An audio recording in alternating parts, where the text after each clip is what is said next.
yung susunod na, pasok na. Ikaw na, Alex.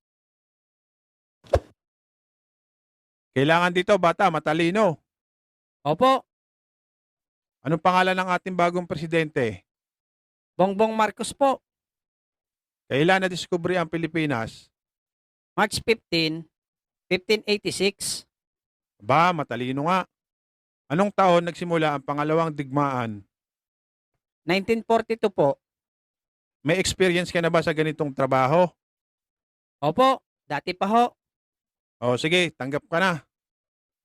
Sige po, sir. Tatawagan ko na lang po kayo kung kailan ako magsisimula.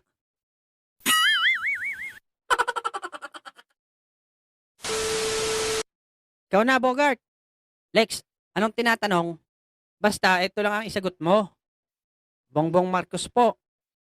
March 15, 1586. 1942 po. Opo, dati pa ho.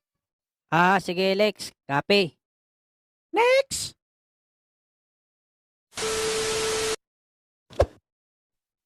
Napakadali lang pala nito. Anong pangalan mo? Bongbong Marcos po. Ha? Kailan ka pinanganak?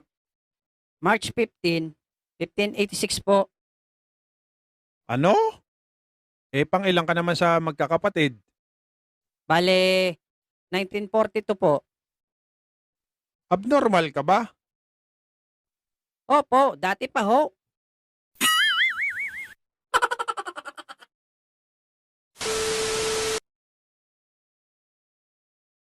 Kalokohan mo talaga, Lex. Sabi mo, yun ang sabihin ko. Bakit nagalit yung nagtatanong sa akin?